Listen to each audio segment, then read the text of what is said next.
it's... oh dear, oh.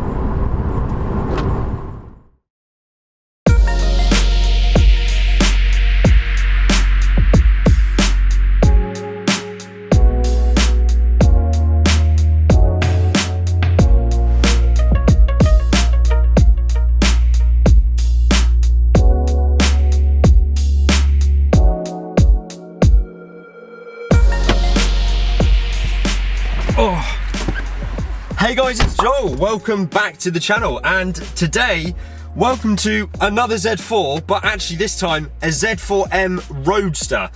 A subscriber of mine, Dan, has very kindly lent me the keys to this car today. He's given me free rein with it, and I am just gonna, like I did recently with the Z4M Coupe video, drive it for the first time and give you my first impressions and let you know more comparatively how this differs with my Z4, my E85 3 litre. So, without further ado, let me get the engine started and we'll go for a drive.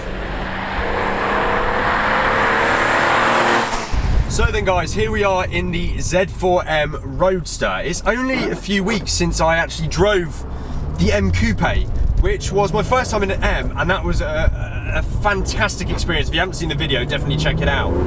But today, we're in a standard, very stock Z4M Roadster. It's 340 brake horsepower and about 270 foot-pounds of torque from that very important and very well-loved 3.2 litre S54 engine out of the E46 M3.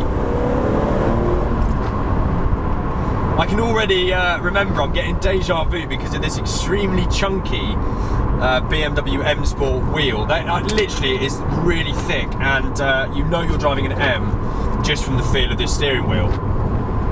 You can definitely notice a bit like the Coupe, of course, they're the same hydraulic steering rack, unlike my Z4's electronic steering rack.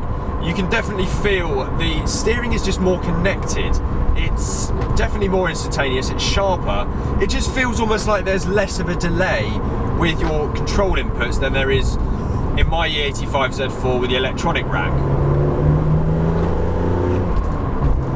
The gearboxes are definitely less forgiving in the M than they are in the standard Z4. It's just a more, I don't know what the differences are with the gearbox, if there are any, but it just feels like a much tighter throw, and if you get it wrong, you get sort of, you know about it.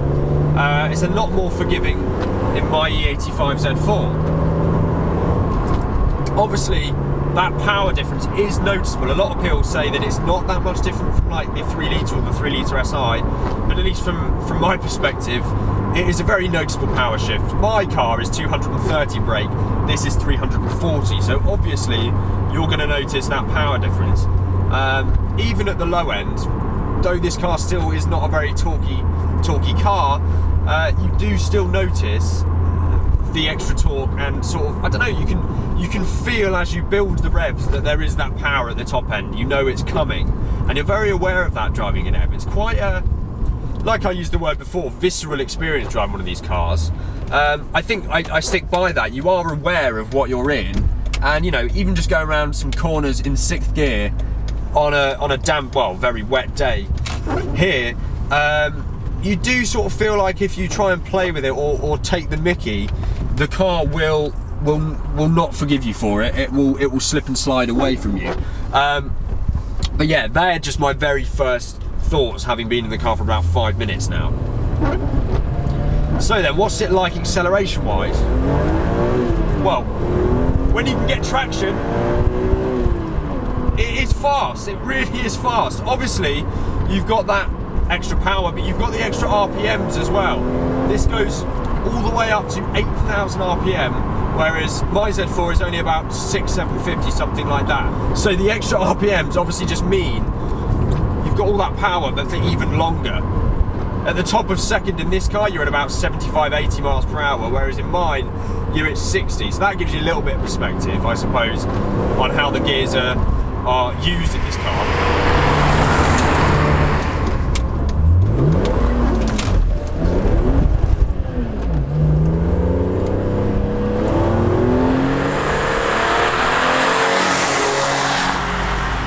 So I think it's quite clear that the acceleration is brutal, but what about the sound? Well, it's an M3. It sounds exactly like an M3 because it's the same engine, funnily enough.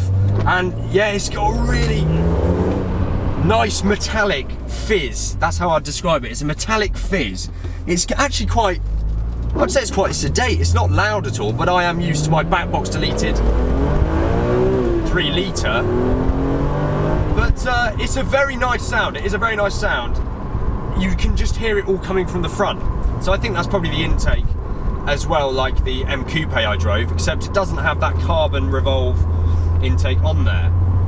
So yeah, it sounds super good. I would probably like it to be louder, but that's just my personal preference. This, like I say, hasn't really been tampered with at all, at least not in terms of sound.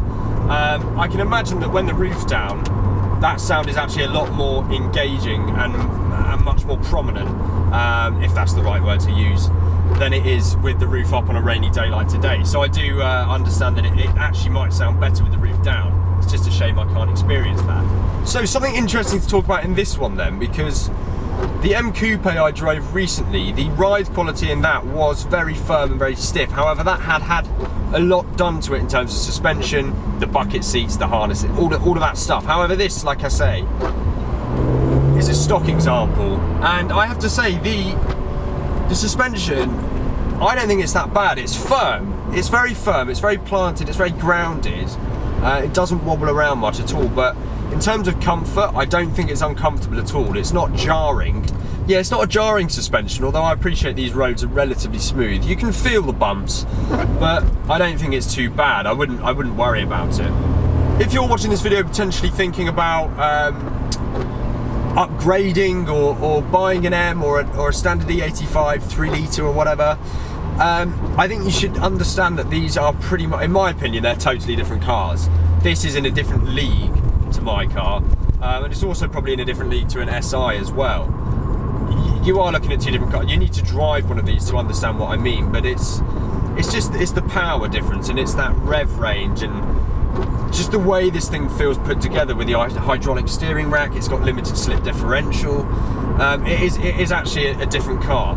The owner pointed out as well that they're rare, as we all know. Apparently only about 1,000 M cars of the Z4 in the UK, and also these M's apparently were built in Germany, unlike my car, which I incorrectly said recently was built in Germany. It was actually built in the US, but these were built in Germany as well. Anyway, the owner did say also I need to put sport mode on, because I haven't actually been driving in sport mode. So sport mode, that should make everything a little bit stiffer, and the throttle response a little bit more brutal, and the steering a little tighter. Yes, already the steering definitely feels more weighty. The brakes are good on this car, I haven't mentioned that. The pedal's very nice, there's no delay, it's a nice progressive braking pedal, and they perform very, very well. Yeah, in sport mode, things do stiffen up a bit. When you let off the throttle, it really kicks you. It's such an aggressive driving experience, which you don't really get in anything modern. I think that's why people love these cars, and I can just see how this is a perfect weekend toy. For someone like me, who's slightly reckless and makes stupid decisions, I think you could totally daily this. I would totally daily this, but like I say, I'm a bit stupid. But it's not unrealistic to daily one of these. I think, like I say, it's just as comfortable, you know, a little bit firmer maybe than my E85 3 litre, but you know, it's not so much more uncomfortable that you wouldn't want to spend time with this. My back in these sports seats is faring perfectly well. Like I say, I'm not driving for very long. However, you know, it's fine. You could use this every day. The gearbox takes a bit of getting used to. I still don't think I'm quite used to that. It's a lot less forgiving, like I say, and a lot more brutal and harder to get right.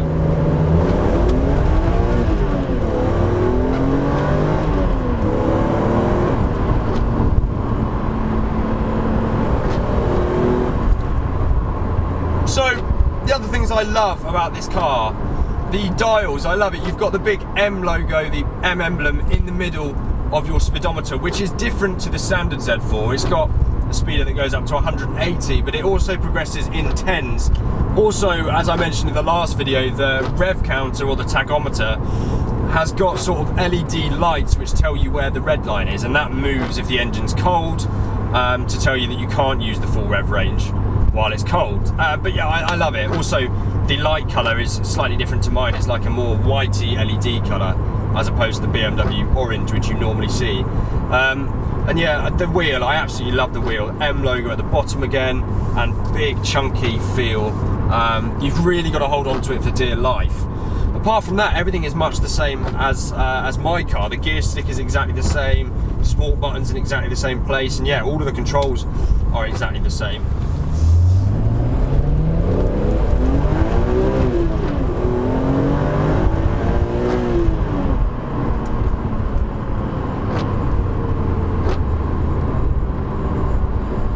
Yeah.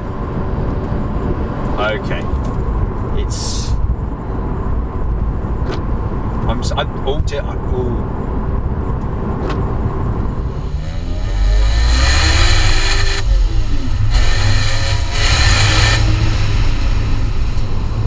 So guys, look, I want to keep this as a first impressions drive. I think you enjoyed the format I did with that last M. What I'll do, if you subscribe to the channel, I'm going to film a few other videos with this Z4M Roadster today. I'm going to film a reactions video with my dad. That's going to be a good laugh. But I'm also going to put it next to my car and just point out all the differences so that I can explain to you in detail when I'm not driving, sort of everything that is different with these and the standard E85 Z4. You never know, if the weather comes out, the sun comes out later and the rain stops, the roof could come down in one of those videos as well. I don't know. Also, coming very soon will be a point of view drive where you can quite literally just watch me drive this car from the perspective with the GoPro on my head, so stay tuned for that.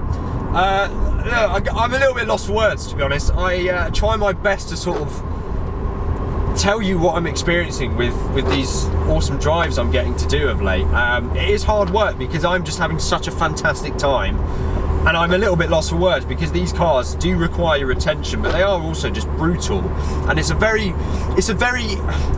an experience, the drive, so it's actually hard to put into words. You sort of just got to experience it for yourself. But I think that statement says it all. It really is an experience driving one of these M's. So like I said again in the last video, if you haven't had a chance to do so yet, definitely get in one. They are fantastic. But look, I'm going to end this first impressions video here, guys. Like I say, be subscribed for upcoming content. There'll be more videos to come with this car, more details as well. But thank you so much for watching this one, guys, and I'll see you very, very soon.